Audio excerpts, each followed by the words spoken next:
Hello, I'm Damien Barrett and welcome to Access All Areas. We have the West Coast Eagles taking on the Magpies. Jimmy Bartel and Matthew Lloyd. It should be a ripping contest. It should be. How powerful were those preliminary final performances from the two clubs? So we've got the best grand finalists, I think, with momentum coming into this grand final. And I'll put my hand up. Collingwood, up until now, I didn't think it was capable. How could key position players of Goldsack and Howe and then key forwards of Cox and Myercheck take a team to a grand final, but they're there, full credit to them. Oh, the word you used there, Lloydie, powerful. And I was over in the West, and that was as powerful a display as you're going to see from the Eagles. They've now had two games with that forward six that we've all been worried about, from other sides. Ryan, Rioli, Lacroix, Darling, Kennedy, all absolutely flying. Cripps, I forgot him, and he was absolutely fantastic. They could have been 100 points up at half time. They were so dominant. They had goals overturned. They hit the post a couple of times. And I think playing at that new ground, which is a bit more MCG-like shape, will hold them in good stead leading to the grand final. We'll look at both clubs. We'll start with the order in which they won their preliminary finals, and specifically Mason Cox, who put in an astounding performance on Friday night, Matty Lloyd. Well, this was his first contest, and he got Asprey on the lead, and I thought, that's a confidence builder, and he went again, and he just kept marking them, and I think they kicked the ball beautifully to him. They didn't sit it on his head like previous finals, but his work off the ball, Jim, was just full credit and to Lloydie, him. And Jimmy, how did they create the space for him to do it? Because it wasn't him in the second week of finals, it was Jordan De Goey who was able to get that space that he had on the weekend. Well, they were able to separate Richmond's defenders, which a lot of sides haven't been able to do. You look at a lot of these, he's coming in almost one-on-one. I know at the end there's a pack being formed, but he's having a run at the footy. And like you said, Lloyd, it's the way they kicked it in. They didn't dump the footy. It was a lot harder, a lot flatter. They were willing to shift Richmond's defence. They just gave the ball to anybody and drew the Richmond defence up. So it was short handballs, short kicks. They were able to lead across the 50 a lot, which gave them a lot of space to move into. A quietish first final for Mason Cox, a better one in the second, and an outstanding one in the third. What do we expect in the big one? Well, you can never expect him to do that again. That's rare that you have a game like that. It's the second most contested marks, obviously, ever in a final or in a game. But I think in terms of what he needs to do, I think if he can kick 2 goals and take 5 or 6 marks, he's done his job on Barrass or Jeremy McGovern. So that'll be a pass. He just needs to just be a presence again, but not be completely beaten. And worry Barrass and McGovern. Can't have them laying off him. Now, you two played your careers with a fair degree of swagger about you. You're both very happy with yourselves. Did you like what Mason Cox also did off the ball after he did take these clumps? He went full Texan here, didn't he? He was almost like he was strolling into a bar in the Midwest here. And he singled out the big dog, the captain here. That wasn't the captain then. Trent Cotchin. And we turn around here looking for him. That one's for you, Trent. You big mouth, I think he might have said. But I think you don't have many games where you feel this way, where you feel bulletproof and you can do anything. And this is how I like this. I like it. I love it too because he's copped it. He's copped it from players, and everyone's thought he isn't good enough. But it doesn't worry him. That's what I love about Mason Cox, and he'll be a real threat. He is that big. You just put it out in front of him. Good luck trying to stop him. Well, no matter what happens for the rest of his life, he's already in the record books for what he did in taking these contested marks on the weekend. You can see that's an all-time list there of marks in a final. And he sits very comfortably amongst some big names. Yeah, some huge names, and one for me, obviously 2011 grand final, Tom Hawkins, and I just remember he dominating the game, lifted all of us around him. And Mason Cox, can you imagine being the mid and small size forwards, even the midfield, going, in doubt, let's just kick it in his area. And not just in the final, but second on the list for most contested marks to Jeremy McGovern on the whole season as well. So he's putting it together at the right time. Brodie Grundy, as we speak, is going to be polling pretty well in the Brownlow tonight, but put it all together again on the weekend against Nankervis. Yeah, not only did he have his record amount of hit-outs in a final, I think it was 56, but it was the hit-outs to advantage. Have a look at all these. This just put Richmond on the back foot from the start. When Grigg came into the ruck, he absolutely monstered him. Nankervis, he just worked over throughout the game, getting up and down, had 21 disposals. But look at all this. He's toying with Grigg here. He is. He's bullied Grigg. Nankervis, he got his timing right. He pulled right back from the boundary throw-ins and he just accelerates into it and gave Collingwood first use. OK, does the Nankervis and Grigg experiment, does that now cease as a result of what happened on Friday night? And do they need to look at even Nankervis themselves? Yeah, I think it's not only about Grigg never playing ruck again. I think Nankervis possibly, if they are fair income, isn't the number 1 ruckman next year. I think they need to find a gun ruckman because I think he gets monstered by the greats. But they scored 10 goals from stoppages on the weekend, Collingwood. That's just unforgivable in a final for Nankervis and the midfielders. Mason Cox has found himself on an all-time list on what he did in this particular game, and so too has Brodie Grundy. In fact, he's gone to the top of his respective list here. I hope he goes really close to winning the Brownlow tonight. I think he deserves it. And just on that, I think The midfield coach for the West Coast Eagles is one of the smartest footy brains in the game, Sam Mitchell. What a plan they put in place on Max Gawn over the weekend. So I think they'll plan to double team him, Right. Brodie Grundy, and I think they nullified him okay in that first final. And it was a midfield who got on top in that last quarter to help them beat Collingwood. So I think they'll have a good plan in place for him. Vardy and And Lysette, Lysette, double team him, go everywhere with him. Don't allow him to be the player he's been through this final series. What we saw on Friday night against Collingwood in the preliminary final for Richmond was circa 2016. Richmond, they were rattled, weren't they? They just looked, as they had been adjudged at various points of 2016, a bit of a disgruntled bunch. Well, they actually did to Richmond what Richmond have been doing a lot of sides, is that forward pressure that they're able to apply. They were able to lock it in their half, but their structure away from the stoppage as well. They were brave. So when Richmond tried to move the ball forward, as we've seen all year, but that forward handball... They looked shaky, Jimmy. Yeah, they looked shaky, but I think it was the way Collingwood set up. They're actually always in a great position. So whenever you freeze the camera, you'd always normally see Richmond with more numbers. Collingwood were able to do that on Friday night, and that was because they were so proactive in the way they played. They were, willing to come off their man and help out at all cost. It was a circus during the week, wasn't it? So maybe even go back into the previous week when they had the bye after winning their qualifying final over. What happened with Dustin Martin? And clearly he was underdone, despite what the club kept assuring us and Neil Baum telling us he was right and basically 100% to go.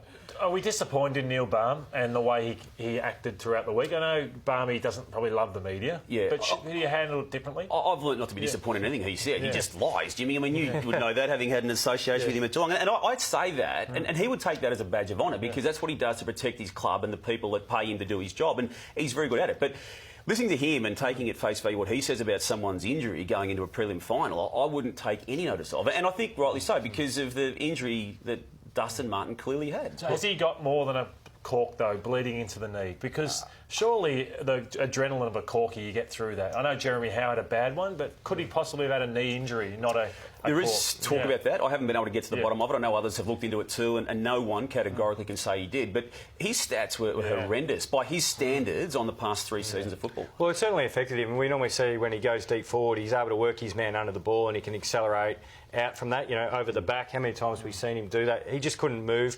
And you notice a few times when he went to jump at the footy, couldn't get the lift. And then a couple of times when he went to pull, kicks, he just chose to handball. Yeah. But with Barmy, everyone's 2 weeks away, isn't it? Just on Martin, I mean, his stats were down numbers-wise with disposals, but clearances averaging 5.3 on the season, 0 from the game in question.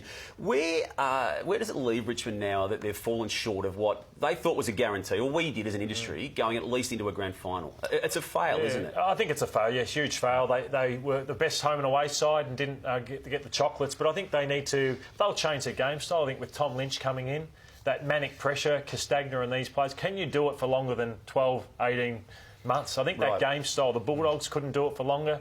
Richmond have fallen short. You regrouped, Jimmy, as a club when you failed in 2008. Not say failed, you made a grand final. We failed in 2008. Let's call it what it was. We lost only, I think, 1 game during the year, and then we couldn't deliver on grand final day. Now, Hawthorn were a super side through September. Let's not take anything away. But for me, Lloydie, I don't think they need to overhaul it. I think they need to add some wrinkles to their game plan, and they'll be able to do that with Tom Lynch coming in. Now, they'll make a decision whether it's Nankervis and Grigg as the rucks or their forward structure or whatever they do, whether they just run with the same structure but just with a bigger bloke in the middle of that structure being Tom Lynch. OK, grand final coming up Saturday, and the trade period is just around the corner. And for the final day of the trade period, the only place to see all the action unfold is on afl.com.au on Wednesday, October 17. Our video stream begins live from 5 p.m. We'll be there with exclusive access to the clubs and exclusive access to where the trade deals go down. Our NAB Trade Radio begins next Monday after the grand final and on the final day. The only place to watch all the excitement, the drama, the player moves as they happen is on afl.com.au and the live official AFL app. Wednesday, October 17, we're live from 5 p.m. On to the second of the preliminary finals. Josh Kennedy and Jack Darling, Jimmy and Lloydie, just put on a a circus, didn't they, for the Eagles against Melbourne? They did, and it makes you think that this Collingwood midfield has to really dominate to protect this defence of Goldsack and Howe. If they get great ball use like they got on the weekend, they're going to be hard to stop. Yeah, Goldsack did a super job on Josh Kennedy, even though he was back after a long layoff, but he was able to keep with him. But it's the work rate of these two big blokes. They run like midfield types. They get up the ground, they work across the ground extremely hard. So I'm with you, Lloydie. You've just got to deny the supply, or at worst, force the kick to come in long and high so at least other defenders can come over and help out. Jamo, Kennedy has a great record against Collingwood too. He kicked 2-4, obviously underdone in that first final, and then he's kicked 3 goals and 6 goals in his previous 2. So he's the man to stop, but hasn't had a great grand finals days in the past. So, we'll touch on that in a minute, because there's still 12 players from the Eagles who will play again in 2018 from 2015. But Liam Ryan is one of the key members of that forward 6. He had a really good game, and you seem to push deeper down the ground this game.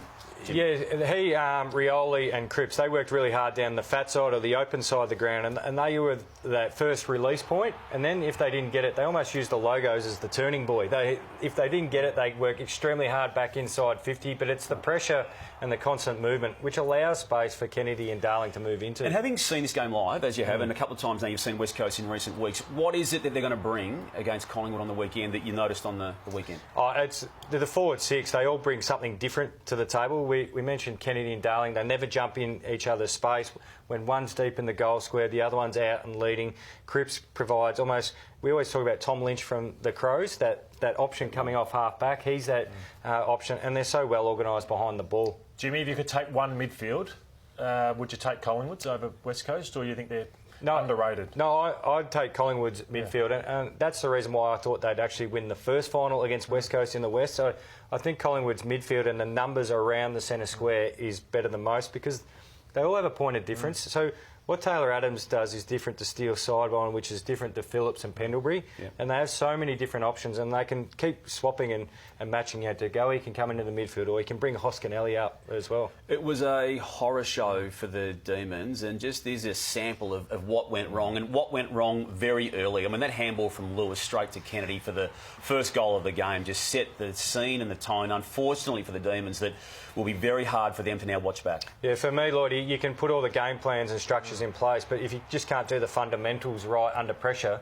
you can't get yourself involved in the game. These are all just fundamentals. Missed handballs, missed tackles, look behind players, too far in front. You can, even at different stages, they're missing their hand with the ball, they're giving away free kicks. You can't even give yourself a chance to set up. You're almost better off giving away a free kick, because at least then your team has a chance to set up and defend. Choked is a strong word, Damo. I'll use the word froze. To me, they just froze in this stage. And full credit to the Eagles. Don't want to take away from them. At Melbourne, the gap shouldn't have been that wide. They just did not handle the heat of this game. It was there for all to see. Marks like that dropped by Sam Frost, and it was so disappointing if you're a Melbourne. Yeah, and what we've come to know from Melbourne is they're contested footy and hard footy. Now, that's supposed to be a given at finals time, but they only had 34 tackles as a team. 12 players didn't have a tackle to half-time, and this is a side that averages 70 for the game. Yep. OK, you get to the end of the season, which was a really good one for Melbourne, but that last game against the Eagles was a really bad performance. I take the view, though, that doesn't impact what could and should happen in 2019. Do you guys think there may be some weight about that? Well, nothing's guaranteed, as we know, so they shouldn't go into next season thinking, we made a prelim, next step is obviously we make the grand final, because we saw the Crows played in the grand final last year and missed the finals. We saw 44 games ago the Bulldogs win a premiership. There is nothing guaranteed in football, and the only way you can go forward is to realise we missed an opportunity, but we have to start right again to give ourselves another chance. Yep. West Coast dispatched the Melbourne Demons in that preliminary final, but we don't know if they've got rid of the mental demons in their own heads. There's 12 players who survived the 2015 lost grand final, and of that dozen, a few had quiet days, didn't they? LaCroix, Kennedy, Darling only managed 2 goals between them in that particular game against Hawthorn. There are others who were down on their career performances. Is it going to weigh on them? It was a long time ago. I think 3 years is a long time in footy, but still, it's a weight on their shoulders. Jack Darling's fully aware of what went on. I think it took him a long time to recover. Elliot Yeo, who I think is just about their best player, 5 possessions on grand final day, and that does live with you forever. So, it may, but I think if they, at the first 5 minutes, 6 minutes, if Collingwood bring that heat, and I'm going to be fascinated to see how Liam Ryan goes, Tom Cole, Rioli, Jeddah, who's had some horror moments on the big stage. So there's some big question marks hanging over St Okay, Kilda. who wins and why? Collingwood, for the first time this year, I'm going to say I think Collingwood are going to win this grand final. I just think what I saw on Friday night, no team can handle that sort of pressure. I tipped Collingwood to beat West Coast in the qualifying final over there, so I've got to double down on it and stick with Collingwood. Well, I'm going to go against both here. I'm going West Coast just because of those two forwards that we focus on, the two big forwards. A quick heads up to look out for our video coverage of tonight's Brownlow red carpet.